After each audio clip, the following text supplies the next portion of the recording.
general that's on our roster right now could get us to where we want to go. But the thought of the player archetype is correct. You know what I'm saying? Like, how often can you find a Danny Wolf? How often can you find the player archetype of a Danny Wolf, of a Yegor Demen, of a Drake Powell, like these MPJ, like these type of players? I think they have the idea in terms of the player archetype. I just don't know if it's going to work in terms of these particular players. But if they could find more players, I guess similar to what they want in terms of what they got this year, I think it could work in the future. They 1 to 9 rotation could work. So sooner or later, we just gonna have to wait and see, man. Hopefully they don't spaz out and go for another roll at the dice and go for another trade. And if they do get another trade, to try to trade up for a young star, somebody that only been in the league of I, 2 or 3 years. I totally You agree with you already on know where that. I'm going with this. Yeah, I mean, Yeah, y'all already know where I I'm know going where with you're this. But going with so that.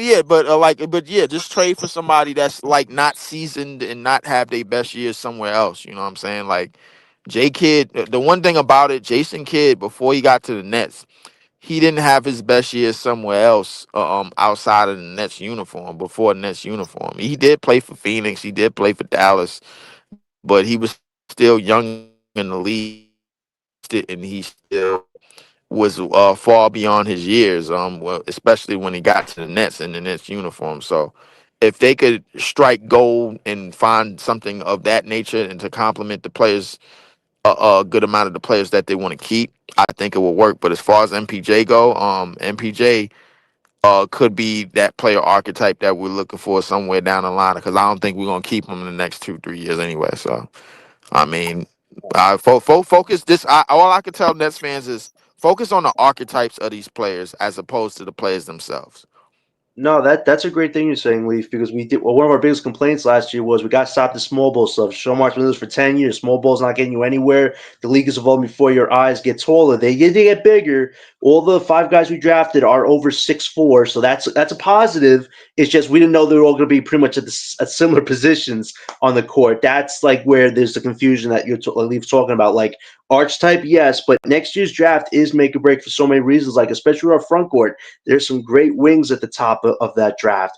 We already know about the DeBosses, the Cam Boozers, the Nate Amants, Tunde Yasafu. If you have not heard of this man, look him up. Looks like Ant-Man 2.0. Like, seriously, he's somebody that's like we saw on a mock draft freezes around like 7 or 8. That guy could be top 5 if he really could show you that he's more than just the hype and what he could show you in little spurts. Like, there are definitely some good wings in next year's draft. And if I'm this Brooklyn scouting department, I'm scouting those wings because we definitely need that wing to complement a lot of our guard depth on this team. Because if you have that connector, it makes the pieces of the puzzle with the archetypes Leafs is talking about more sustainable. So I think for these young guys, it's learn your role this year, establish your role, work on your weaknesses, and be ready to complement who you draft in next year's draft. But they have to get it right this year because if we don't get next year's draft right, to what Leaf said, you're going to have to get back in the star market. Don't have our pick after this year. Like you have 31 picks, you have all these seconds, and you have 13 first-round picks where you could trade 8 or 9 of them right now if you wanted to. So for the Nets,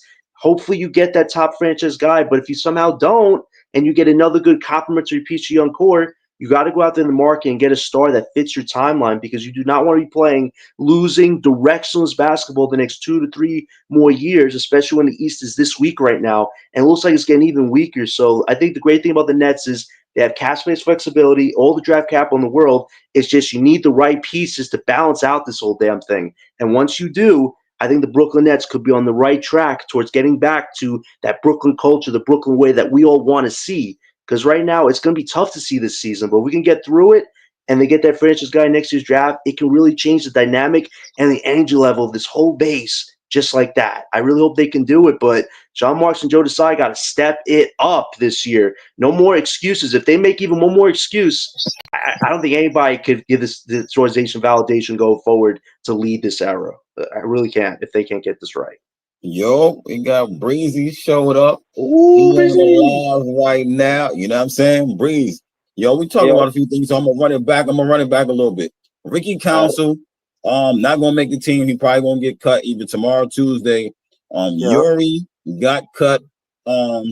They signing players just to let them go to meet the salary floor. So they just spend a little bit of bread so they could meet the salary floor. So Yuri got cut. Ricky Council probably won't be here. Fambo and Grant Nelson going to battle it out either to make the roster or the last two-way spot. And we end up with Ricky not there. We have 21 players in training camp, and we still got to cut it down to 18. So it'll be probably 2 more players left to cut after that. You know what I'm saying? You already know Drew Timmy, Tyrese Martin, Jalen Wilson. You know what I mean? Those are guys left, and don't forget Tucson is gone too. You know what I mean? So we feel about that, bro. I like Fanbo. I like Fanbo and the other dude you mentioned next to him. I forget his name. What you said? It's Fanbo and who? What's the dude? Grant Nelson? Yeah, Grant Nelson. Yeah, those two. They like stretch fours. I'm interested in inside the 3-point line. You hear me the whole season talk about inside the 3-point line because it's important. You can't try to copy and paste and win like other teams. It's not going to work. Every team gonna have their own style. Unless you just got the personnel and the coaching is irrelevant. And even then, you need coaching. You know what I'm saying? But at the end of the day, they putting a lot on Jordy, drafting five dudes. You getting all these new talent. Where's the leadership going to be? I had seen something about, I was going at it with Dylan and talking about LaMelo Ball, how I went and traded for Cam Thomas. I see a report come out saying they looking for LaMelo Ball to have leadership. I'm like, oh, word? You know what I'm saying? So case in point is, but all of these players coming and going, the thing that stands out the most for me is Cam Thomas and Nick Claxton seeing all of these different teammates. Like all of these players you talking about, that's going to come and go. Bro, Cam Thomas and Nick Claxton, they seen them come and go. And I was doing a stream the other night, but I had to stop it short because, dad duty. But I was saying that Cam Thomas played next to all his teammates. He did work. Claxton does good when he got a good point guard. Somebody that could P&R with him. He's looking for the pick and roll. And, he get his head is not in the game if he's not touching the ball. He don't be getting no touches. You know what I'm saying? The way Jordy was running the ball sometimes and Jack on. But I said all that to say, as these players come and go that you're talking about, Ice, Cam Thomas and their Claxton been consistent. You know what I'm saying? And it is what it is. I feel like the best thing for the Brooklyn Nets is to have some type of consistency. You know what I mean? And as far as the business side of it, I get it. A lot of these franchises, when they get rookies, they keep them into their third year unless they're serious about them, and then they trade them then. So that'll be the quote-unquote market for the Brooklyn Nets. Same thing we did with Zaire Williams. Zaire Williams was in his third year with the Grizzlies. They wasn't fan to sign going into that contract year. You know what I'm saying? So just look for third-year guys, players in the league, and you know what I mean. I think that's the way we gonna look for. But as far as the archetype, yeah, that's what they did. That's what they did. They definitely went for the guard. They went for the back, backcourt. You know what I'm saying? So yeah, that's what they supposed to do. You know what I'm saying? Well, that's cool. You know what I mean? Yeah, again, like I said, no matter who you put back there with Cam Thomas, he gonna get busy with. You can't name one teammate Cam Thomas had he ain't get busy with. He got busy with every teammate. So all of this fit in the system and fit in Jordy team and fit here, fit there. He can't play here. But there's no debate to my point. He played next to Ben Simmons. He played good next to every teammate he had in the backcourt with him. He did work with. So my thing is that's the most consistent thing that the Brooklyn Nets got. They got a guy that's consistent in what he does. He does scoring. Like that's what he do. It's not just a 3-pointer. In my opinion, why wouldn't Jordy Fernandez want to keep a player that could get you more than a 3-pointer? Because more of his offense comes from the 3-point shot. You got to get some of that. And let me ask the question to the panel. How much am I consistent with saying that Jordy Fernandez, the Brooklyn Nets offense is 70% above the 3-point line and 30% inside the 3-point line? How consistent is that?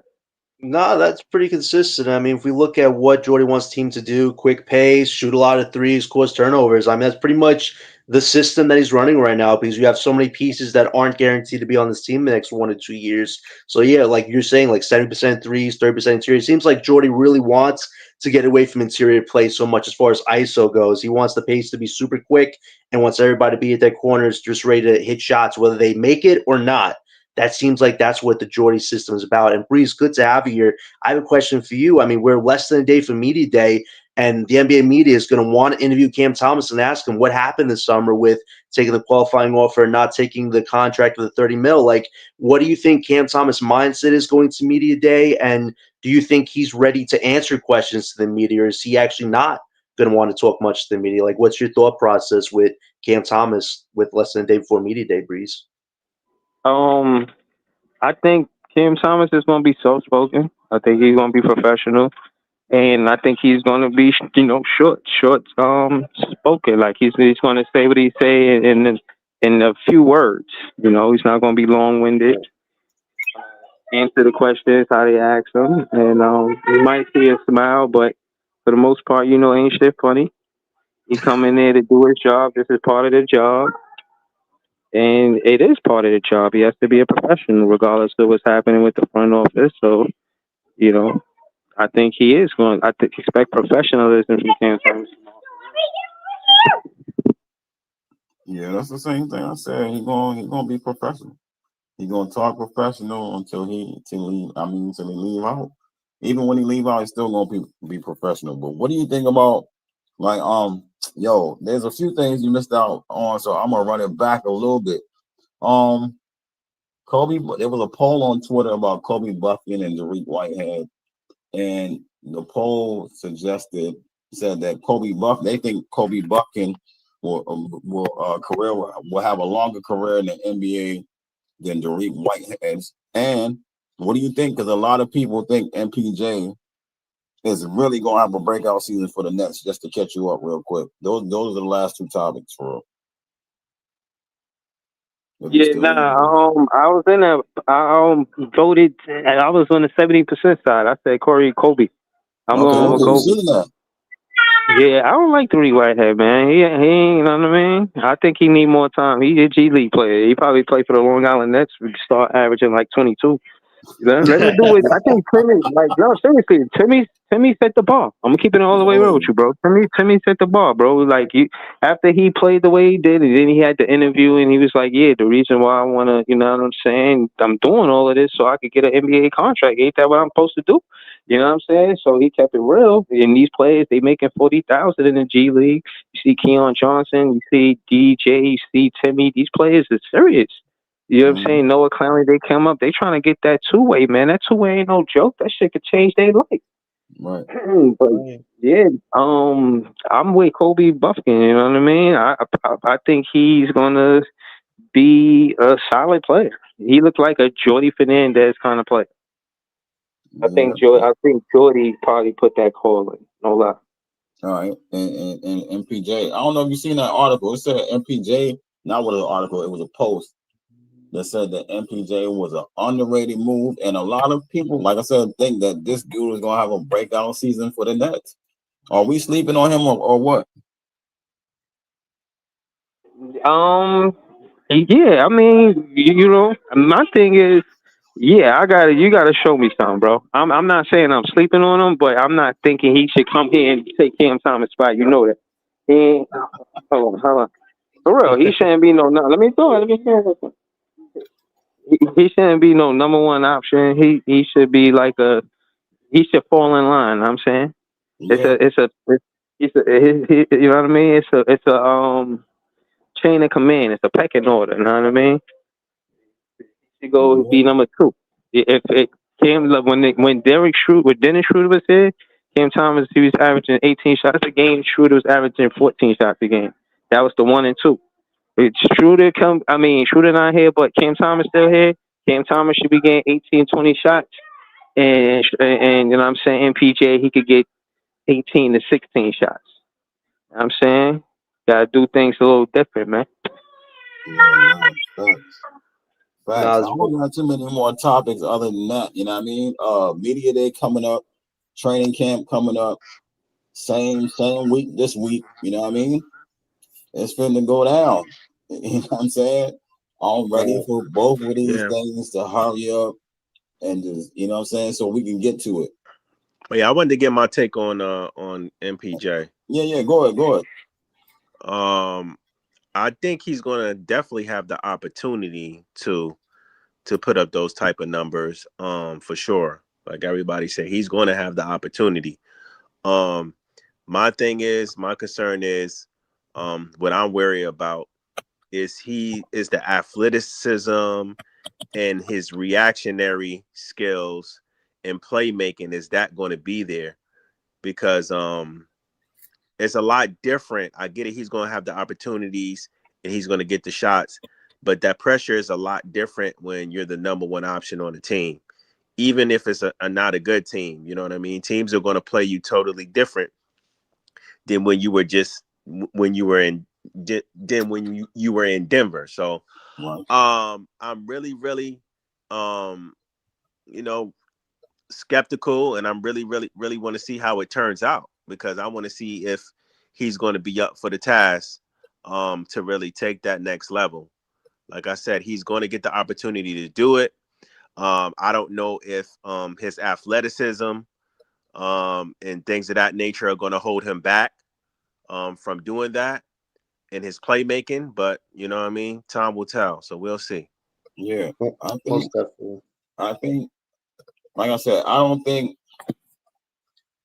think he'll average about 22. And if he average above that, like player one said, 25, that's different. You know what I'm saying? That's different. Because I think he could average 22, like you said, if he get a lot of shots, like we were saying, he get a lot of shots. You know what I'm saying? I've seen his workout. I know, like I said, I mentioned Jordy and him in Denver had him the most efficient. You know what I'm saying? So now being on the Nets, Jordy hands on, you know what I'm saying? There's no telling. I don't think they're going to, because I saw one of his workouts, he said he didn't want to run around a lot. He didn't want to do the Cam Johnson type thing where he's running off screens and doing all that. You know what I mean? I think he want to be more in a one dribble pull up, catch and shoot. You know what I'm saying? The thing I think he needs to work on is his playmaking, because that's always been down. His rebounding been up a lot, 7, 8 rebounds. You know what I'm saying? Something like that. But his passing, and I've seen somewhere that, you know what I'm saying, that's a part of his game where he's gonna have to step it up a little bit. Right, but how do you feel about him creating his own shot off the dribble? Because here's the thing, that's what he wants to do. But the team may not be giving him that. He may have to, if he's the number one option, it's going to be times where he's going to have to put the ball on the floor and be able to create on his own. Vice versa, him just pulling up and shooting. Like, he may not have an opportunity to get those easy buckets or get those easy buckets all the time as the number one option on this team. That's true. I don't think he has very good creation anymore. I think he lost it with the surgery. But I do think his one dribble pull up is good enough. One dribble, two dribble pull up is good enough where he can, if he has an isolation moment, I think he may be able to get those shots off. Like a full creation though, like ISO like Cam Thomas. I don't think like but you know what, Ice is not even the like, I'm not trying to say like, yo, he gotta have a bag, because we all know, listen, the NBA is about doing 1 or 2 moves and getting your shot off. You don't really have to have a bag. But the thing is, will he be able to shoot over people? Because KD ain't gonna really show his bag like that most of the time. All he gonna do is just turn around and shoot over you, because he's taller than you and he can shoot real good. Right. You know what I'm saying? So will MPJ be able to, back to the basket, turn around, shoot over you, stuff like that? One step dribble. But Joey, what about the P and R with Diego and MPJ? You see that? Is that a thing? The P and R between, or the pick and pop. Look for, you know what I'm saying, MPJ on the top of the three, or the pick and roll to the basket. Yeah, but I don't see him as a pick and roll guy. He's a pick and pop guy, though. I think it could be a thing, but the thing is, in order for the PNR to really work to its a high consistency, people got to respect you as a point guard and respect you as a point guard who can score. You feel what I'm saying? Yeah. Like, if they don't really respect you as far as like being a scoring threat, then they gonna lay off you a little bit. But he You is know? a scoring threat for the pick and pop. They gotta respect that pick and pop. No, I'm Maybe not talking the about 2-0. Yegor. Oh yeah. Because you can Bro, manipulate him how better when tall is they he know though, you're a bro? scoring threat. How tall Because, is he? huh? How Yegor? tall is he? Who? Yeah, He's like Yegor? 6'8", he's like Diego. 6'8", 6'9", 6'8", 6'9". He got the great potential to have a midi that run the city, man. Who you talking about? Yegor? Yeah. Diego, yeah. Yeah. Why if he's 6'8", 6'9", he a point guard, he gonna have a mismatch. So that's You learn the fine. midi, you ain't gotta get all the way to the basket. But that's my thing. When you in that PNR, you gotta have a nice little midi, or you gotta be able to get to the basket and finish. If you decide not to pass the ball. He had a dunk this past summer, but for him, it's speed needs to get better. He needs to get physically stronger. I appreciate he admitted I'm going to spend a good portion of my rookie year in the gym. Like him having that self-awareness on one of his biggest weaknesses. If he could get physically stronger and quicker on the court, it's definitely going to make him more of a lethal threat as far as interior play goes. I think his three-point shot, which was a weakness he had to work on, we saw it in some league. Let's see in the pros if that three-point shot can stick. But really, I think the interior, it's going to be an ebbs and flows with him this year. You're not going to see it always, but he has it potentially if he can get physically stronger. I don't know. We gonna see. I mean, it's a lot of question marks, man. I think a lot of these guys got issues, glaring issues. I'm not trying to be negative because mostly all players, no player is a perfect player. You know what I mean? All players got their goods and their bads, but like yeah, I think MPJ is a good little player, but I think it's limits to what he can do based off of him, his injury history and his athleticism not being there. Like when he was in Denver, he was playing off the ball, shooting, 1 or 2 dribbles. He had the space. Now he's not going to have that type of space in Brooklyn. You know what I mean? So Yeah. we gonna see. Yeah. Yo, what Jay up, with the Jay? pull up. This is Jay Yo, what's is good? on the live. Talking about MPJ, bro. I'm rewind it a little bit for you. Seen the poll on Twitter about Kobe Buffkin and Derek. They think Kobe Buffkin gonna have a longer NBA career than Derek Whitehead. And are we sleeping on MPJ? I seen a lot of things going around saying that they think MPJ is gonna have a breakout season for the Nets. Those two topics we on right now. What you think? I think he could have a breakout season. He probably gonna get the most usage he ever had in his life. And what was the first one? Kobe Buffkin and Derek Whitehead. Me and Breezy and John seen that poll on Twitter. You know what I mean? And they voted, and it was like 71% think Kobe Buffkin will have a longer career than Derek Whitehead, and they think Kobe Buffkin is a steal for the Nets. They is going around saying that Kobe Buffkin is kind of like we sleeping on Kobe Buffkin. You know what I'm saying? And he's going to be able to score for the Nets. He might be a top scorer for the Nets. The only Kobe I acknowledge is Bryant, but well, I never heard of this kid really. So, but I don't think it would be much. It would be difficult for him to do much better than Derek Whitehead. So there's that. All right. That's where we at. You know what I'm saying?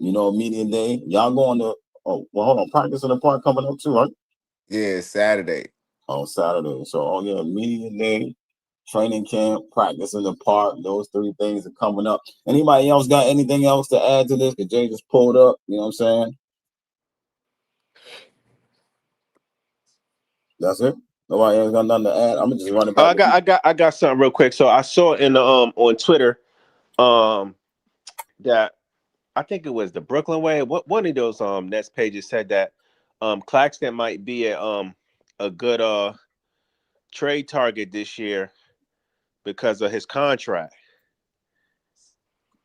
Oh, okay. Did they say any teams or anything? They just said Claxton. Nah, they didn't really specify teams, but because I think his contract doesn't his contract get smaller as the years go by? I think this is Yeah, it goes down to like 22, 20 the last 2 years. But if you're looking at 3 teams, Joey, I would say Pacers, Hornets, and Boston. Pacers, they lost Miles Turner, obviously, and they got some guys, but they're not really main starters. And then you got the Hornets who have Mason Plumlee. I think the Hornets have the worst center right now, center unit right now in the NBA. They're definitely a team to look out for. And the Celtics have Anthony Simons, and they don't Right. have a big. So those are definitely three teams that could be on the radar for Claxton if Claxton could boost up his numbers and work with all these guards. But if you look for three teams, I'd say Boston, Yeah, Hornets, but and but the thing Pacers. is, Claxton might still have value because of his contract. That's the thing, because his contract is going to be so good that Right. teams is going to be willing to take him on, but just for that alone. I'm gonna check it out right now. While I'm checking that out, Jay, they just signing these guys and releasing them for salary. Running back to the beginning for you. Yuri is going to get cut. Ricky Council going to get cut. They just pay these guys a little bit to get under the salary cap. I mean, to meet the salary cap floor. You already know Tucson is gone. You know what I'm saying? Those three guys are not going to be here.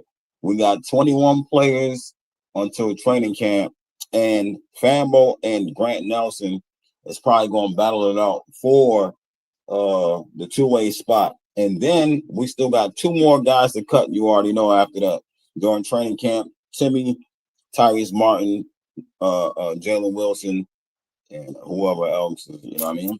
So that's where we at right now. I'm checking out Clack's contract. Her. Man, I told you, but it's about to be like fucking Hunger Games out there, man. May the best man win. May the favor be with you, or whatever they be saying. Yeah. So they're gonna be chucking, right? Well, They're gonna be But chucking. that ain't gonna necessarily keep him a spot though. Or preseason. Yeah, but if you got a chance to take the shot or pass the shot, You got to you do what's probably gonna best for take the that team. shot. You You gotta got to make the do right play. right. You got to make the right play. It's not about just scoring. 'Cause if you don't make the right play, they ain't gonna want you. You But see how no, they treating Cam. but this is what I'm saying. This whole thing I don't like, Jay, about how they treating Cam, the whole market thing. Bro, the NBA is always going to need an elite scorer. I don't care what the market look like. And everybody, not everybody, more John. He was like, "Yo, I was listening to the clip, the short that Ice dropped. I listen to Ice podcast. I seen the clip that he dropped. So, and I was like, nah, he's smart. I disagree with John Tate. He's smart. He waited until 10 teams could give him the opportunity to go there. He could choose where he wants to go. He has more freedom from a player's perspective. The way John and everyone saw the media is talking is, oh no, give power to the franchise because they got you by the short and curly. Case in point is, you all trying to put it in a situation where it behooves you as a player. You're not just going to do what they want you to do because it benefits them. What about benefiting me? Like you gotta look at when you listen to these players. Listen to Iman Shumpert say he wish he left the Knicks so he could play point guard. Listen to Iguodala. Listen to these different players tell you they wish they did different things with their career. Listen to them say you got to be 90% mental to play this game. It's 90% mental to play this game because of everything you got to go through to play this game. The physical part is easy. They professional athletes. It's the other stuff that be in the way to try to take away and distract from basketball. Listen to these ex-players. These are ex-players I'll be getting my content from. Listening to what they say, listening to their podcasts. Yo, ex-players got some of the best podcasts. Jeff T, Gil, and I'm not there for the antics. I'll be, you know what I'm saying, soaking up game, listening to their real accounts of what happened. Like, yo, this and that. This is what happened. This is why I had to leave because I didn't get along with the team. Andre Miller, I was just listening to him. He was like, yo, yeah, I ain't get along. They benched me. I ain't know why. And so he was talking about Brian Shaw.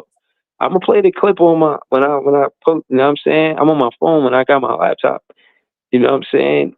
But yeah, man, like they talk about how because they didn't have a good relationship with the coach, it was, you know what I'm saying? It didn't go with the way they wanted to go. You feel what I mean? That's basically what I'm trying to say. That's happening with Cam Thomas.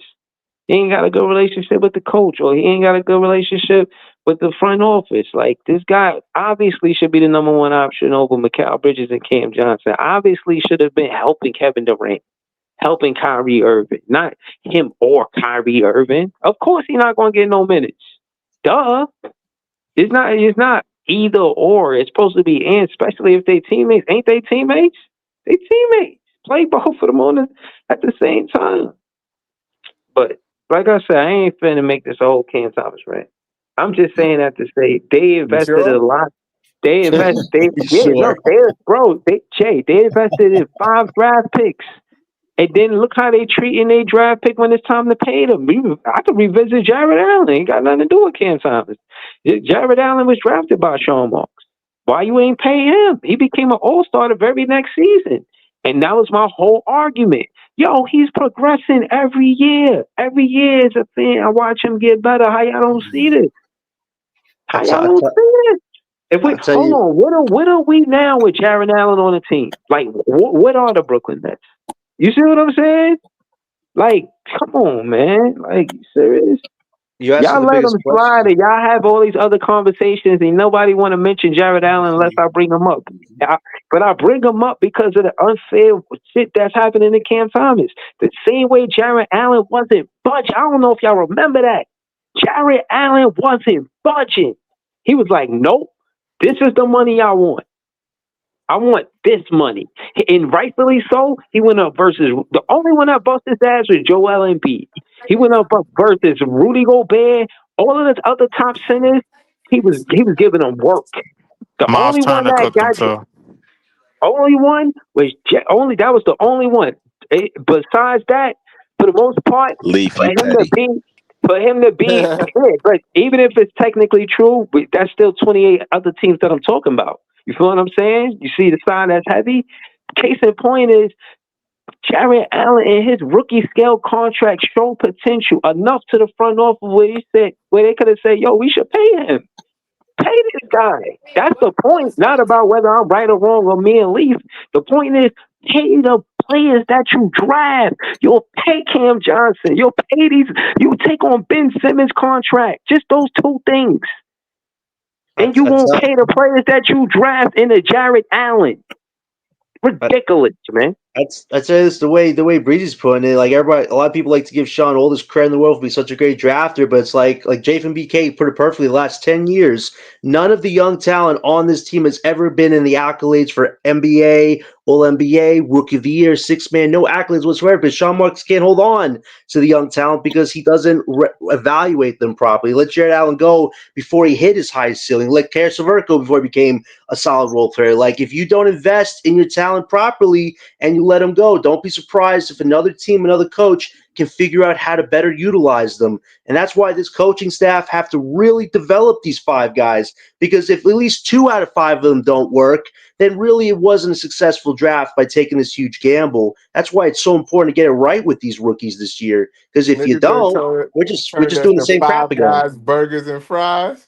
Yo, Jay! 5 Guys, burgers and fries. Yo, that should be the new team motto. This nigga Jay is a hungry nigga, bro. Like 5 Guys, really, bro?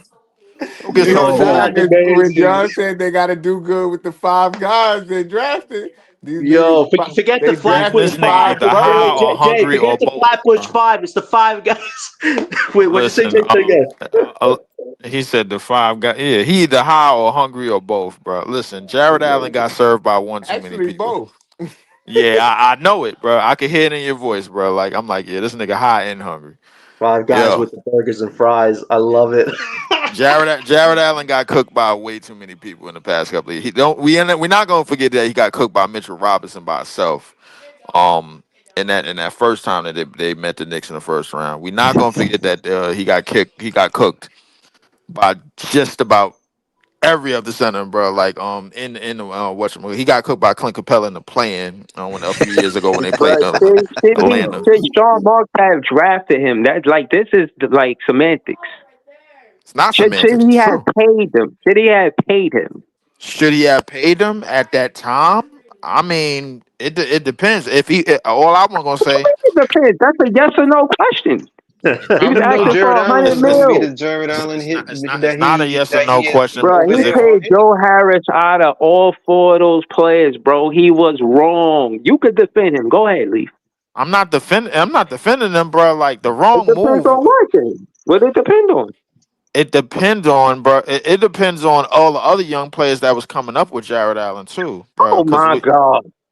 What do you mean? Oh yeah, like God ain't gonna help you, bro. It's just me. Like come on, No, so bro, you stringing me along. I don't want to hear this song and dance. I ask you a straight question. It's a yes or no, and you dancing. I don't I'm not salsa with you, dancing. bro. I'm not I don't dancing. salsa. Hold This ain't on. making that gay, man. I'm not dancing. Hold on. Just don't hold your fire. Hold on. Bro, I'm saying, justify him not paying Jared Allen. I dare you. but we got to remember who Jared Allen came up with. He came up with Karis LeVert. He came up with Spencer Dinwiddie. He came up with D'Lo. If they would have kept that whole regime, then yeah, of course you pay Jared Allen $100 million. But they didn't do that because KD and Kyrie said yes to Brooklyn. So what happens is they played the front office definitely played yes man. They answered to this, that, and the third. They basically laid down the red carpet for them and whatever they wanted. It ended up not working out. Just like all the other big threes that tried to come into fruition, they all fizzled out because of injuries, and that's what it was. Well, that and they overvalued Claxton, and I have to give credit to this. Claxton did play well with the stars that we had, but you took those stars away. Did Claxton progress like Jared Allen progressed? Hell no. Two completely different styles of progression. Exactly. All right, hold on. Even if he give, even if Clax give him work when he plays him, Right, so what? right. On And a here's the regular thing: basis, on the game-to-game basis, who you could rely on for rebounds? This is my center. Now I don't need him to hit 3-pointers. I don't need him. I need him to block shots. He's an anchor. Claxton is not an anchor. I mean, he Right. wasn't running for That's Depot right. when hold he on. was Hey, playing with the big Claxton three. only work if you got somebody as big as him or bigger. Pause. Every time Right. Claxton seen that man, every time Hold on, let me Claxton seen finish. that Hold man, on, he let me gave him finish. work. So Hold on, let me finish. this is null and void. Well, Jared Allen is a better player than Nick Claxton. Go ahead. No, here's the difference. One guy bulked up, Now, one guy slimmed how come down. Claxton always But cooking? have we not considered the team Jared Allen is on for him Exactly. to He plays next to even Mobley. be right? He He plays part next he to part Evan of the reason Mobley. why Cleveland can't get over the hump. Bruh. To be honest, like I get what you're saying. Like Sean Mark should have with paid. Claxton, So hold on, let's take it there. Sean Mark should have paid Claxton, but he shouldn't have paid Jared Allen. That's what LM Claxton was saying, in right? deep point. When Claxton was playing with the big three, he was in deep point. He was shooting 70% from the field. Exactly. It wasn't. Yeah, but He he was had three. balling But out. Ellen, he had 3 stars. Jared Allen has Yeah, Donovan Mitchell. that's good. Like you Jared got to give him Allen That's flexibility. my. Hold on. That's my Jared point Allen exactly. has failed the Look at Cavs in the playoffs, bro, time and time again. Look at who Jared Allen is playing with. Now. That's the point. Now is the point. When Claxton was here, mind you, when Claxton first got here, that I believe that's when KD and Kyrie first. So they probably thought, "Yo, we got Allen's replacement in Claxton." That's what they No, probably and he thought was at the not a time. replacement. LM. Let's at least agree and say that Claxton is more of a weak side defender, and Jared Allen's more of a anchor on defense. That's Yeah, it. we But agree with that. if I would agree, but if you looked Okay, at so his what's more Georgia, important to the Brooklyn Nets? Hold on, what's more important to the Brooklyn Nets? An anchor or weak side help? I mean, we need both, but what's more important? if you looked at his Georgia tape, they thought he could be an anchor because he was a good defender in Georgia. That was his thing. So they probably thought, yo, we can turn Claxton into our Jared Allen because he is a good defender. He's more athletic.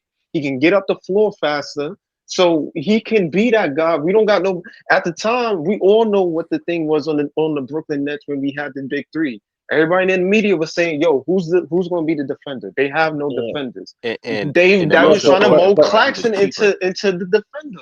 Right, So but the Ellen, thing is, it's just like I get what you're saying, but at the same time, ain't like Claxton was a whole slouch when we had the big three. He was balling out. Yeah, but there's a big difference. Bro, There's a big difference. Jared Allen hit the weights. Claxton hit the Zumba classes and Pilates classes. Like, there's two differences I there. mean, I don't think there's bro, much of a difference between them two. Nah. bro, listen, hold on. Listen, Except hold on. Allen is probably better at Jared, free throws. that count. You know that count. And don't make it seem like that's a minuscule. That's the macro, not the micro, LM.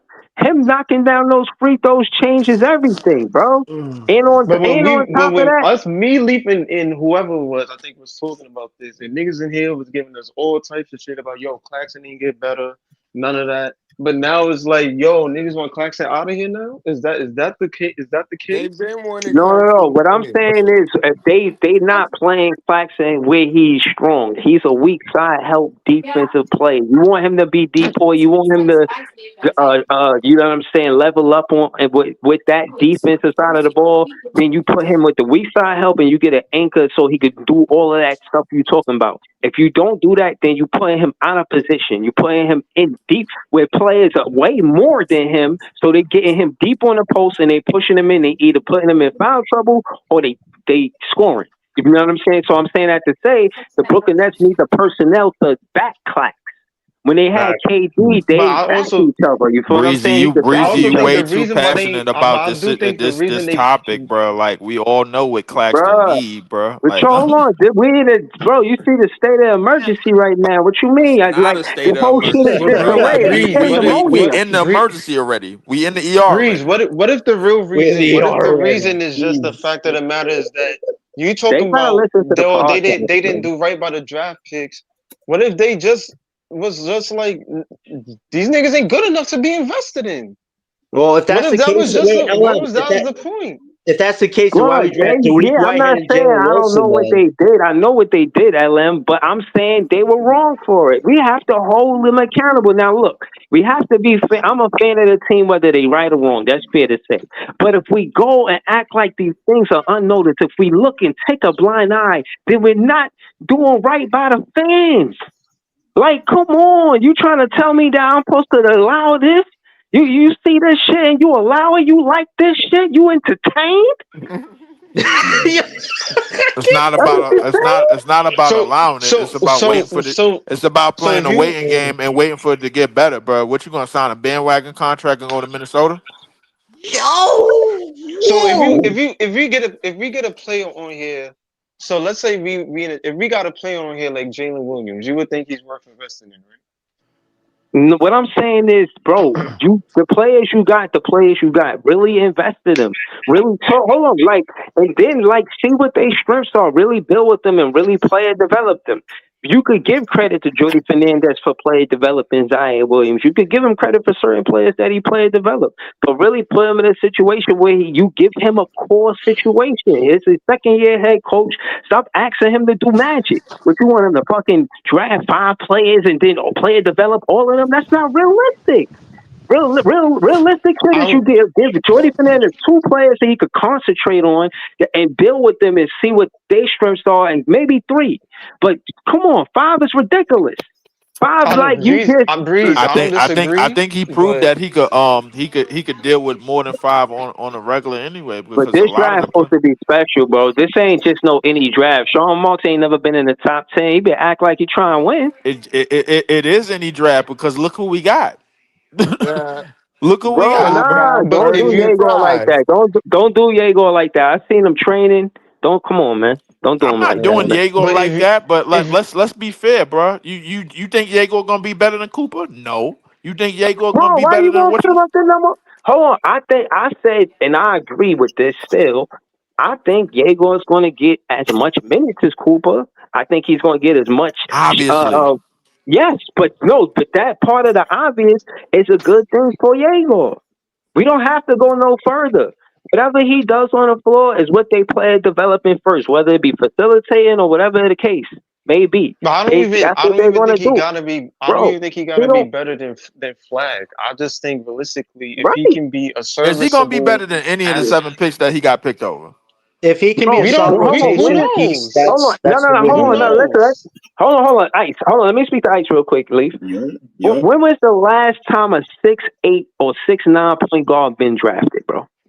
Oh, I gotta look that up. I don't even know. Exactly. Technically You Ben gotta look technically Ben that up, Simmons, bro. but It's LaMelo Ball. Is Ben LaMelo Simmons. Ball 6'8"? it's Is he technically the Ben same if Ben height? Ben Simmons. Simmons you talking it's definitely Ben Simmons. Ben Bro, If Simmons. you wanna if you okay, wanna so be if it's Ben technical. Simmons, bro, then again, this is what I'm saying. This is that I would say again, we would have that advantage because for the most part, all of the players that's 1 through 7, they're gonna play their position. If anybody was gonna have a mismatch out of 1 through 8, it's Yago, bro. That's his advantage. The fact But that we he don't is know what 6'8" point they guard. looking at him as somebody that's not only gonna be a point. They're looking at him to be multi-positional, whether you could put him at the point, whether you could put him at the 3, whatever the case may be. He's not even strong enough yet as to even handle the point guard position. If I'm really being honest, he's gonna have his bumps and Okay. bruises, but he needs to get stronger. Mm. And you're going up against Cade. You're going up against all these big guards that you're gonna have to face. He can barely get past anybody as of right now without a pick. Like I'm not. I have no doubt that he's gonna get stronger, of course. But as of right now, I think realistically, you would do better with Nolan bringing the ball up LM, what's and his and floor him right now, being. bro? Because I This think week, his floor is Boris Diaw with a jump shot. real quick, Nah, I'm not saying that. Danilo Banton, 6'9", was drafted by Toronto at At worst, he Boris at Diaw with a jump shot. 46 I from can't. We don't 2021. know what he gonna be. If he could just be a poor man's version of Al Don't say Halliburton, I'm Luca. cool with Don't that. say Luca. Luca, I said poor man version of Halliburton. If he's that, I'm cool with it. But I don't need him to be putting up 30 a night. But if he can give us in the near future like 19 and 10, I'm cool with it. He don't look like a guy that's gonna score much, but he does look like a guy who's gonna get everybody I don't know about involved. like 19 and 10 is for niggas that don't shoot, bro. Like I need you to shoot I that ball. mean, what was Ben Simmons averaging his from? Like 16 and 8, and then He was 19 and 16, then 8, and 8. Yeah, 16. Right. I don't see Yeager as a 25 plus scorer. Me personally, what? I don't. If you don't, I mean, if you don't see him as a 25 plus scorer, then But still, ain't no that's pretty ain't impressive, But bro. he He's ain't doesn't. no He almost ain't doesn't no need need averaging to a for us triple score double. over ain't 25 no to be need for us to effective, have though. a That's first what ain't I'm no need saying. for us to have a top 10 pick if you don't see him as such. What, Bro, huh? almost averaging a triple double is pretty impressive. That's what I'm saying. He don't need to be averaging damn near 28. If you can average 19 and 10 and still be serviceable to a team, I don't think he need to be all our numero uno. But at the same time, if he's a 6'9" You guy, basically you know what you basically describe. You basically describe Josh Giddey. I mean, Josh Giddey's still young. We don't know what he gonna turn into in that Chicago I team. know exactly But what Josh Giddey gonna turn into. I mean, he was born in the second half of the season, Turn so turn he on might have YouTube. another. He might have Turn another on stage to YouTube. unlock. This is how you This is how you tell. Turn on YouTube, see how you playing, and that's what he's gonna turn out to. Second half of the season, he was averaging 29 and whatever. So I mean, 21, 9, and 9. Yeah, I remember that. right. But So if Chicago get that version of him this year, then that means they got a pretty good asset back. So they ain't complaining. There's a reason why they gave him the bread. Because they saw that and was like, okay, we getting this next year? Oh, we rolling. Like, so I mean, what they if Diego can even beat Giddy, I'm okay, cool. We don't, but he ain't. That don't mean he gonna be a numero uno. He might be a second option. He might be a third option. I don't know what Diego gonna be. But as long as he can get stronger, the shots already there. It looked like he's gonna be a serviceable shooter. player He want you already out of got the your rabbit IQ. ass mind if you think he You know gonna what be I'm better than saying? Coop. So I don't There's think he's no gonna be better than Flag, but I mean, I don't think he's better than most I of the don't think he's better picks. than Coop or When have Dillon. we ever seen a eighth pick be better than the number one in recent years? Never. So I mean, it's not the case. The But can eighth, the the eighth. number I told y'all about the eighth pick. The eighth pick is historically bad. It's not a game who changer. was the first pick in Halliburton's draft? A Halliburton draft. Right, because Um, Halliburton was 11. So who was that? The pick? What was he it might have drafted? been DeAndre 20. Ayton. I don't know. I forgot who. I forgot what draft he was in. But I think he was in I don't know if 2020. That might have been Ant Man. That might have been Ant Man. Is Halliburton better than Ant? No, Exactly. But nigga went to the finals he once. did. We don't know when he gonna be back, but he went further than it ever has. So I mean, realistically, we don't know. But if Yegor can be, he don't gotta be a number one type skill set player, but if he can I just be think. serviceable, then I I'm mean, yeah, cool with it. that's cool, but I mean, but to what you just said about Ant and Halliburton, I strongly believe if Ant had like if the Minnesota Timberwolves played the New York Knicks in the conference finals, they would have been in the finals too. Mm, Respectfully, yeah, but I mean, yeah, because I exactly. mean, but realistic, I ain't gonna lie, when that series went 6, I ain't gonna hold you. That's if they meet again. I'm not saying this year, but next year, I think they still get whooped. I'm not even gonna hold you, The but Knicks camaraderie is not there, bro. But the thing because but like when you have one too many ball stoppers, bro, pause. I'm like nobody else can really get in a rhythm. Then you act like, and then you have lapses on defense. If your two best players is defensively dysfunctional, bro, like you're not going nowhere. yeah. But Breeze, what you were saying to your point, I don't think with Allen and Cam Thomas, bro. I just don't think the front office. If we had a pick like Ant or wherever the case may be, it wouldn't be no point of we not pouring to our draft picks because our draft pick turned out to be what he is. The nigga turned out to be an all-star, superstar, whatever the case may be. I just don't think it's all on Sean Marks in whatever in terms of because he made pretty good picks. They not all-stars or whatever, but they were pretty good for where he got them at. Well, So pretty good ain't realistically, good enough, man. I need better. I'm sorry, that's fair. But I respectfully. mean, that's fair to ask. But It's very fair to I ask just don't because think they was good enough now you for got the them, the front picks. office, to be invested in. Like, especially with Cam Thomas, obviously an amazing scoring talent, but they probably looking at this nigga like, yo, what? Okay, well, what else? Why are you getting on the court and you still got this mentality of yo, I'm just throwing shit up? Like, niggas around you got to eat too. Now, I'm thinking they wrong in that because realistically, the nigga is a scorer. Like I don't know if they were trying to throw him into a point guard or whatever the case may be, but that was never him. So I'm not saying that's on him, but I just think I realistically, mean, but LM, when you really look at the when you really look at the archetypes of players that we put on this team, when you really look at it from top to bottom, bro, is it really is it really that bad that we have too many dribble pass shoot players at different positions, bro? Because we even got a point center in Danny Wolf, and we don't even know who he gonna turn out to be. We got somebody we could throw at the 3 in Jaeger, and then somebody we could legitimately throw at the 1. So you offensively, I don't like if everything pans out in terms of development. I don't think you should be lacking anything offensively. You know what I'm saying? So like I just think that yeah, once you fill out the rest of the team and you complement all the rest of the positions and complement the other archetypes that you need to complement those dribble pass shoot players, and you get your athletes and you get your rim runners and you get your tough players and you get your inside players and you get your dunk box guys and your rim and your dunkers and your high flyers and all of that. To me, the team should be all set. That's Yeah, yeah, but to me, bro. Like, cause I look at it like this, bro. Like, obviously, Halliburton is a playmaker first. But if you look at when he was on the court, how many other dudes was in double figures? It was like like damn near five people, 7 or 8 5, dudes 6, that was in double 7, 8 figures. people. Yeah, you know what I'm no, saying? and So listen, I when you was just got trying that to type get of to mom and pop system like that everybody eat, then you good. Then you could do numbers. Indiana was right. a game away from winning it all. I'm not I still again. think if that nigga ain't get injured, I he was agree. going for 40.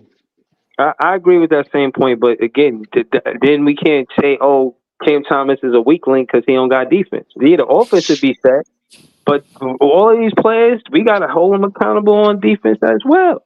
It can't be, Cam Thomas is a weak link on defense, but nobody else is playing defense. We don't got no stellar defense like that. When you look at the defensive But being rating that the honest, Brooklyn, he's the worst. no, no, He's the worst This defender. ain't Being about. real, he's I'm the not worst trying to defender make on the this about team. Cam Thomas right no, now, no, no. bro. I'm Like, not making it about Cam Thompson. I'm making it about the defensive. I heard you say that the offense would be set, and I know that it's true. But what I'm saying is the defensive side of the ball got to matter too.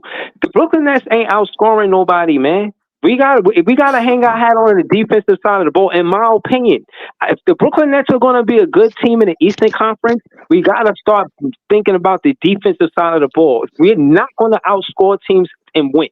That should not be the motto. That should not be our style. We should not think about outscoring teams. We should be thinking about slowing teams down and having an elite scorer where he could score in the fourth quarter, not just him. But somebody like Danny Wilkes too, who could score inside the point. Inside the 3-point line, and also, you know what I'm saying, facilitate the ball from inside the 3-point line. let me ask But let me that's ask you offense. something. Is Let he me a ask you defender something. though? Let Is he me a ask you. defender? Let me ask you something. Who is the Indiana Pacers' best defender? Just past year that you seen. And but mind you, we've been watching them from start to finish. So who was their best defender? Would you say I think Nembhard was their best defender?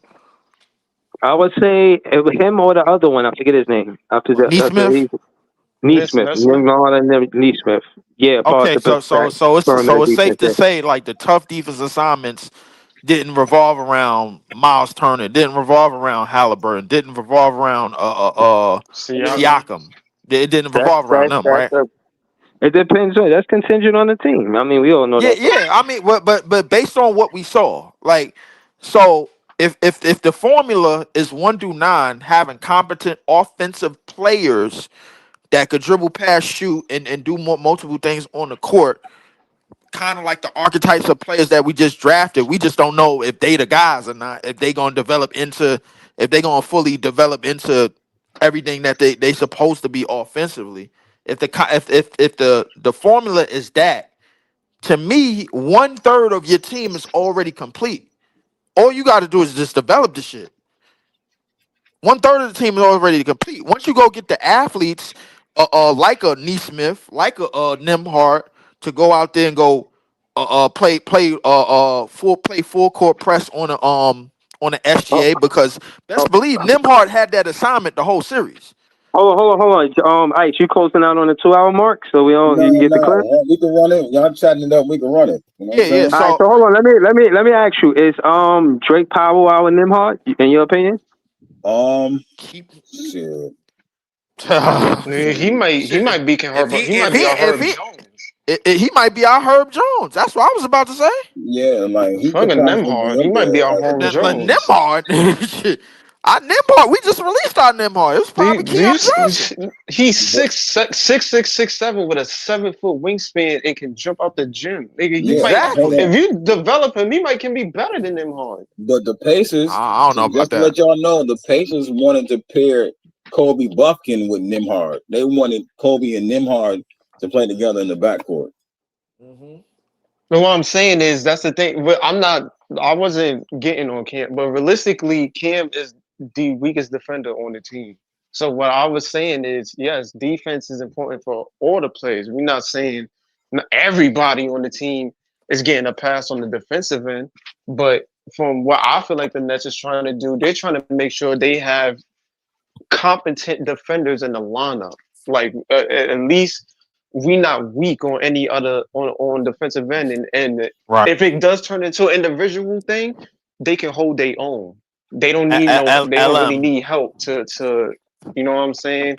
They can hold their own on a certain. The reason why I reference Indiana, I reference Indiana because Indiana, the way their team was built, at least from 1-9, and how they played, they tried to build it in a space of, all right, offensively, we ain't gonna have no lapses. So notice, even when they got scored on, they scored quickly because they was able to move the ball up the court because they played together and they had competent passes.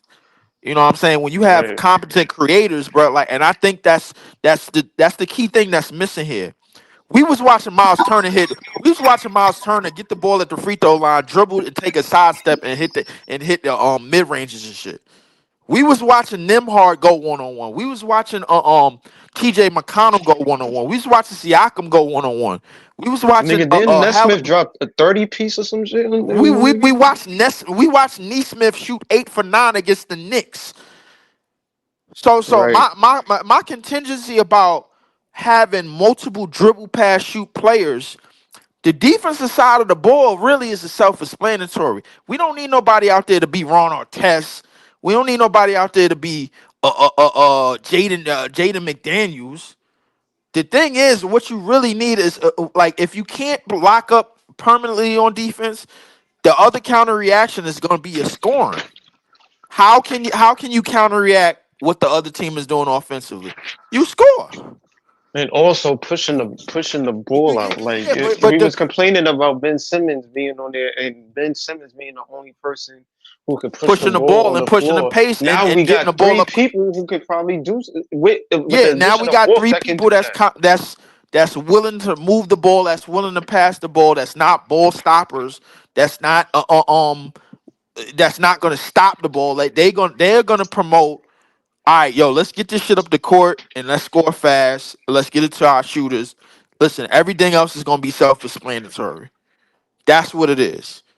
Now, whoever fits into that circle and how they do it and how long they stay together and how they do it the years going forward, who knows? But I at least think in terms of the player archetype, it may not be these players that we drafted, but I guarantee you if we go back in the draft again and we get multiple picks, we gonna get the same type of players, bro, that could do the same type of shit that Danny Wolf and Yegor Demin and a lot of these players can do. That's what they going for. And I don't blame them, bro. I mean, it's just the names that is just not jumping off the sheet, bro. Like that's all it is. And But Breeze, you was the talking player about archetype, it's nothing wrong with the player archetypes, bro. Like it's just the Breeze, you names was that's not talking jumping off. about Breeze, you was talking about us getting a scorer to help Cam Thomas. And I agree. Like I feel like at some point, it would have been nice if we did have an ace or whatever the case may be to help with the scoring. But also I do think even though it didn't work out that way, we do have a lot of ball handlers now. Even if they're not scoring like him, they can still take the pressure off him in terms of being the only ball handler on the floor. Like you got guys who can set up the offense. You got guys who can push the pace. You got guys who can do the little things. So it's not they may not have the scoring prowess that Cam got, but I mean, you do got extra ball handlers that can, do a little something. You know what I'm saying? So you got Nolan, you got Yegor, you got Drake, who I think his scoring prowess is being slept on. Like Drake can score. Like if you watch his high school mixtape, if you watch what he did in college, you can see he has that scoring arsenal in his game. So it's just a matter if he gonna get minutes or not. I'm Even waiting with for Nolan, Wait for Danny uh, Wolf to turn into Jokic, bro. Like because he already got the skill set. It's just he just need the that damn too, you know he what I'm just need the saying? reps and the time. Even Nolan, Nolan was dropping 40 overseas on certain teams. You know what I'm saying? So it's just we got guys with Didn't untapped you drop scoring 40 on potential Ben out there. Saraf? Yeah, I think one of the games, yeah. Like Yeah, we even pick up. Nolan scoring Before for the game before he played Yegor, he dropped 40 on that team. exact right. Why would we pick up a dude that dropped 40 and a dude that got dropped 40 on, bro? Yeah, Yo, but what I'm saying is the scoring potential is there. Is what I'm saying. These niggas ain't all just Ben Simmons, and they not looking to score. Like they gonna try to get a bucket whenever they can. So even though it's not necessarily bona fide pure scorers, they are guys that you could count on a little bit as to put the ball in the hole. But I mean, I think it's good to Lee's point that we have multiple ball handlers who can, push the pace and help out on the floor. Because it's going to be easier to spread the ball around. You know what I'm saying? There's not going to be a weak link Yeah, uh, definitely. in the Bro. lineups. Like especially on the bench, if you got Saraf coming off the bench, if that's how they want to put it, that's another ball handler that can push the pace, get to the mid range.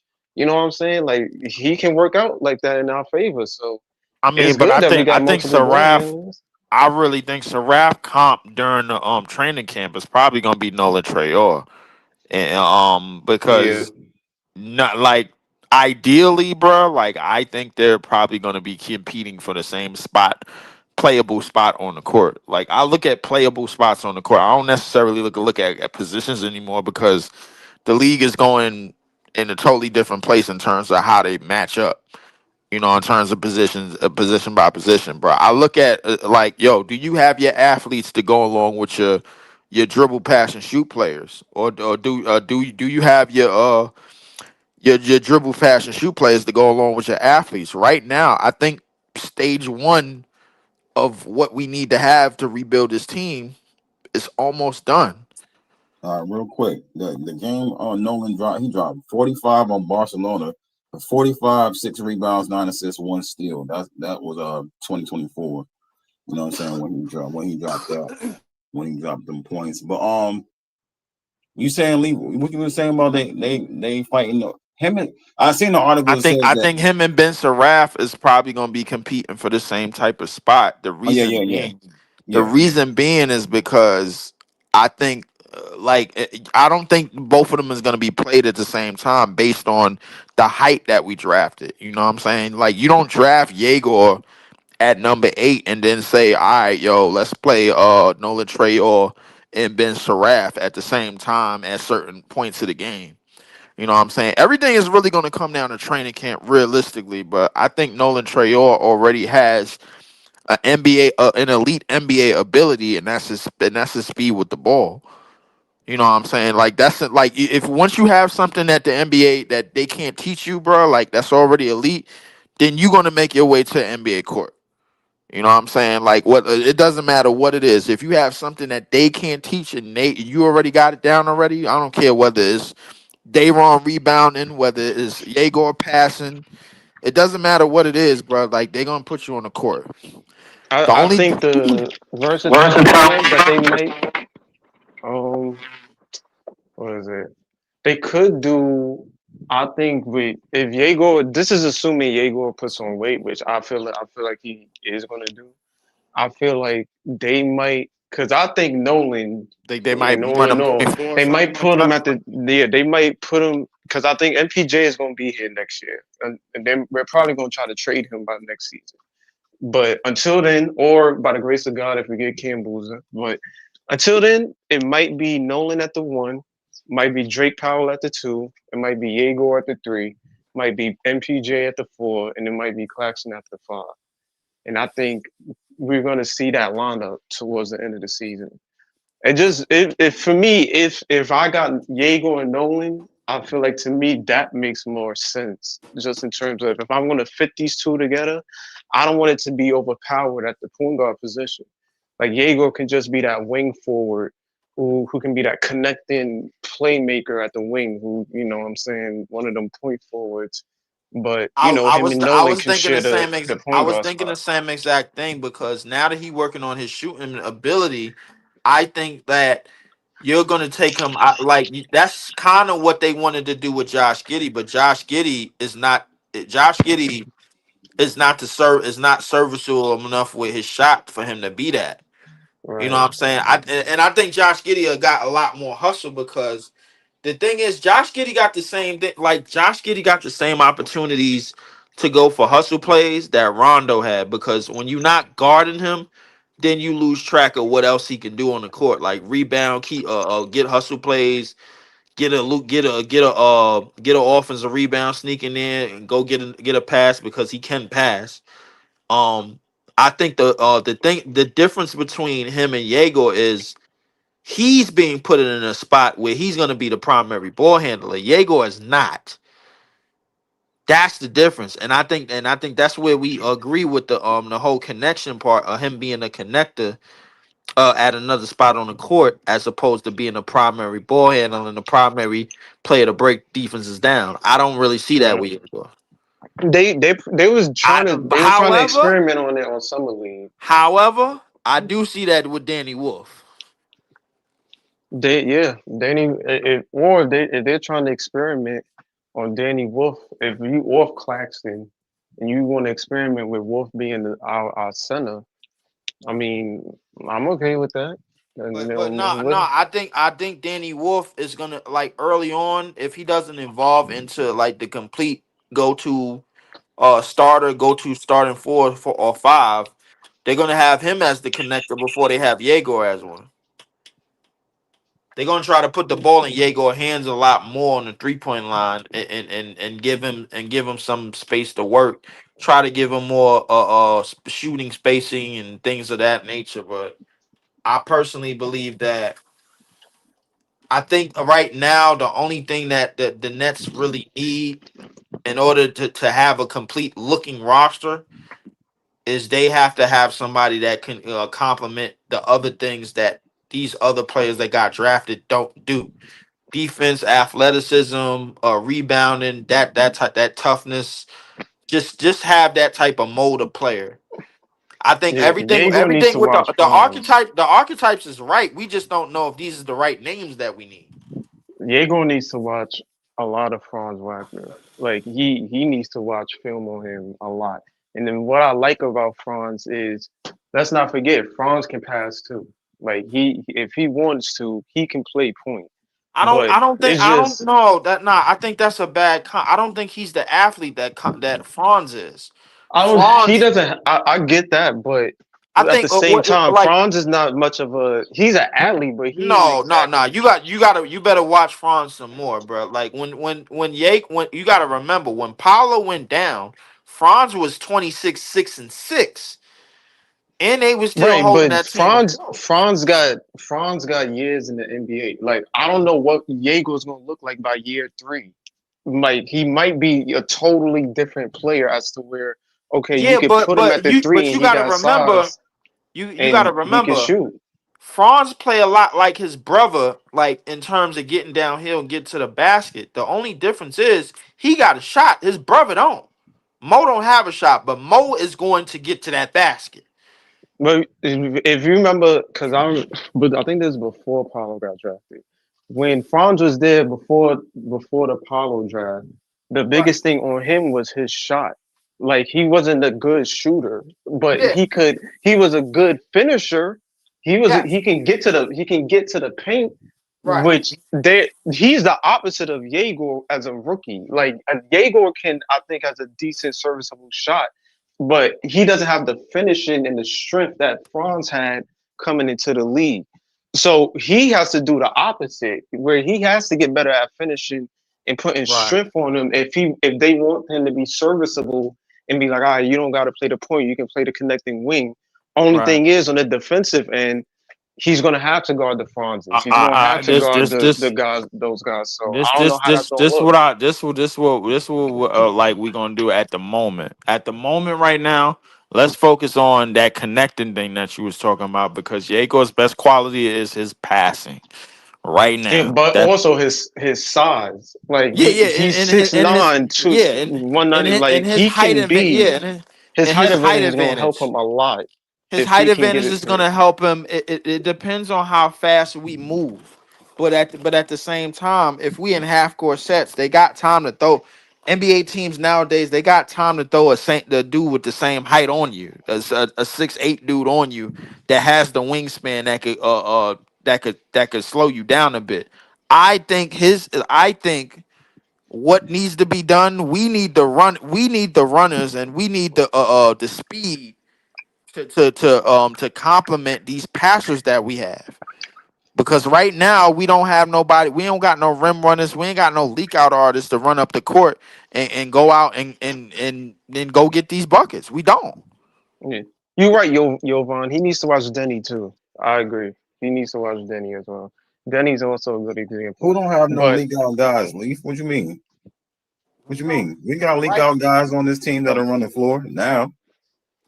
My thing is do we have I'm talking about not just the leak out guys, but I'm talking about the guys that's gonna thrive in fast break situations night in and night out. Right now, we got young guys that could run, but do we got young guys that's gonna continue to put the pressure on defenses, bro? Like with their speed and with their agility and with and do all the other things in the passing lanes and on the defense and all the other little things that Yegor and Danny Wolf's and Nolan Traore is not known for. That's what I mean. Like right now, we got Drake Powell, but I don't know anybody else on our roster in terms of the players that we cutting. Based on the players that we cutting, I don't know anybody else on our roster that's his archetype. I don't. Yeah, nah. They young, but you're right. They gonna run. You know what I'm saying? But I think like Saraf and Traore, they was the league out guys on their teams. You know what I'm saying? Um, And that ain't good Yegor, enough in the NBA, bro. Like we yeah, need different. Yegor was not really the league out guy. He was like the second guy, but he would push the pace from being like the second guy down court and make the pass and make the play or create from there. You know what I'm Right. saying? But we got a little something like you said. It's gonna take some time for them to learn how to do that though. But we got the guys on the roster for sure. You know what I'm saying? That's a fact. We got them guys in the on the team. Yeah, listen, and I'm all in. Listen, like I said, bro, I'm all in for the development of these players if that's what we're gonna stick to. But knowing this front office, it seems like we trying like, and based on what Easy was saying earlier, it seemed like we trying to wing a plan to try to go backdoor and go get somebody to trade for because the history of the Nets is that we thrived more. We're getting most of our best talent through the trade market.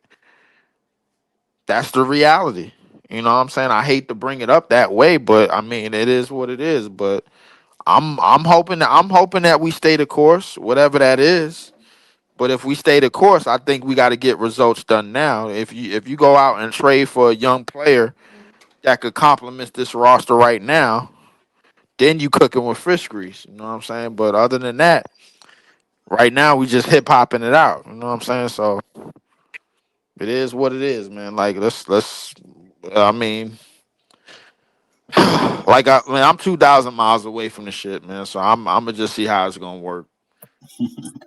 Like I said, man. Like I don't know how it's gonna work. I don't know if anybody else know how it's gonna work, but it's an idea. You know, the archetype. Like I said, the archetypes is there, but it's just the names that we don't know if it's gonna work or not. Facts. We don't know who's gonna work this season, next season. Shit, yeah, it's gonna be tough. It's gonna be a tough watch, but for some reason, people still think this team is going to play better than what we think this team is going to be. And you know what I'm saying? I see NBA players think this team. I know some NBA players think this team is going to tank, but for some reason, some other NBA players think that the team is going to win more than what we think the team is going to be. You know what I'm saying? Yeah, For whatever reason that is, that's what some NBA players think. You know what I mean? that's the same thing I was saying last year. So that's what you were saying last year, Jay? Yeah, and I think it could be the same this year too. Yeah, Cause man. It we, could be. That's what they were saying. I found that interesting. That some people were saying like, "Yo, the So, Brooklyn Nets could probably win more oh damn, games than you know what thanks, I'm man. saying." Like, but they think the strategy is to tank. Some people think the strategy is that the organization wants to tank. But like I said, people think we're gonna win games though. You know what I'm saying? So Mm. it got me puzzled. I know we're gonna win more I than think we're gonna win games strictly off of coaching and effort, bro. Like and the fact that in terms of young players, we all know just based off of 1 year and based off of his assistant coaching tenure with other teams, like Jordy could get some of these young players to run through a wall for him. yeah, facts. Like let's keep it 100. Let's keep it 100, 105, 100 million, bro. Like the problem is when they run through a wall, some of them will hit that wall and they won't get up. You know what I'm saying? Like, I seen it happen to Noah Clowney, bro. Like, he hit that wall. He was really like, and we all saw it, bro. Like, like the frustration of the season and the physicality was getting to him. You know, and I think that starts from training camp, bro. Like to me, if you can't survive Jordy training camp, you ain't gonna be on the team much longer. That's all it is to it, bro. So Yeah, I know. I think the number been set at 22. again. Well, last time it was lower. You know what I'm saying? But it's set at 22 right now, so I think we're gonna win more than 22 games. 22. I'll be honest with you, bro. Like, all I'm gonna say is this, bro. If the Boston Celtics do not finish in the Eastern Conference from 1 to 6, they will get a higher pick than us. I heard that on TikTok too. You know what I'm saying? That's what people think. That's what fans think, anyways. That if they Bro, drop down anyway, they're that's gonna what get a I high pick. know, bro. Like, I'm look. You know what I'm looking at? Bro, I'm not even looking at the draft until the draft lottery is set, bro. I made that mistake last year. I'm not doing it again. Give me my set me up with the pick that I'm supposed to have, bro. Then I go focus on the draft. Until then, I regret to inform a lot of Nets fans, but like we don't got no business looking at AJ DeBonsa or goddamn Cam Boozer right now. We don't because the league already told us last year they wasn't doing no favors. Unless they change their mind, then I change my mind. Until then, let's go out. Go look for that young trade piece to be that possible number 2 or number or whatever he can be, and then that's that. Nah, That's in this draft, I mean, yeah, even if you don't look at that, even to number 10 in this draft, I'm not looking. No, no. You're not getting me with even that shit. no, no, You're no, not getting me even with to that shit number again. 10 No, in this draft, you no. can still get a high quality I'm not player. hearing that. I'm not hearing It's that. you don't gotta hear. I'm gonna tell you anyways. You ain't gotta listen. You know what I'm saying? High Ah. quality player, even if you land a 10 in this draft, still. You know what I mean?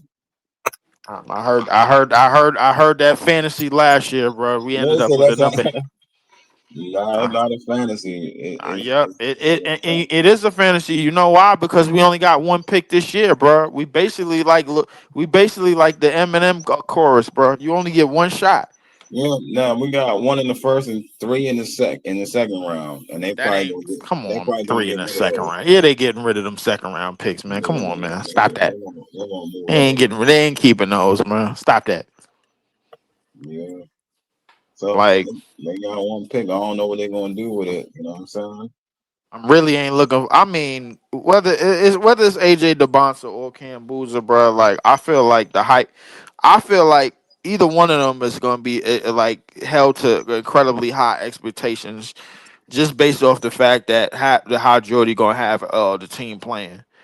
You know what I'm saying? And that's probably going to be the worst of the worst, bro. Because when you held to that high expectations at the ages that they are, bro, now you subject for everything going left. You know what I'm Yeah. saying? So I just don't wish that for them right away, bro. Like, I ain't gonna lie to you, bro. Like, because young men, bro, like just trying to get in the league, bro. Like they ain't none of them in drinking age, bro. But they all gonna be held to that same standard. They gonna be in a Tribeca, bro. Like they gonna realize what Jaeger is realizing right now, bro. The food costs twice as much, bro. All of that. You know, you probably gonna be in a 1 bedroom, man, for your first rookie contract. You're gonna be sleeping on a couple of couches, cause that $6 million ain't even enough, bro. Not even to live in New York, especially with the taxes that they about to take out, bro. Like, so, I mean, it's a whole bunch of things they're gonna have to get used to. Right. Right. But anybody got anything else before we close out? Cause you know what I'm saying? Let me know. I Nah, everybody good. All right. think Everybody in the chat, everybody drunk for the night, bro. I ain't gonna lie to you. yeah, appreciate y'all in the chat pulling up. Appreciate everybody on the panel. You know what I mean? If y'all want to give a shout out before I close out, you know what I'm saying? We can do that. It's all good, bro. All right. All I know, the Nets fans is the best fans, because you got to be if you sticking through this bullshit. That's a fact. Y'all know my motto. Y'all don't have to like, y'all don't have to subscribe, because I don't know anything. You heard? And we out.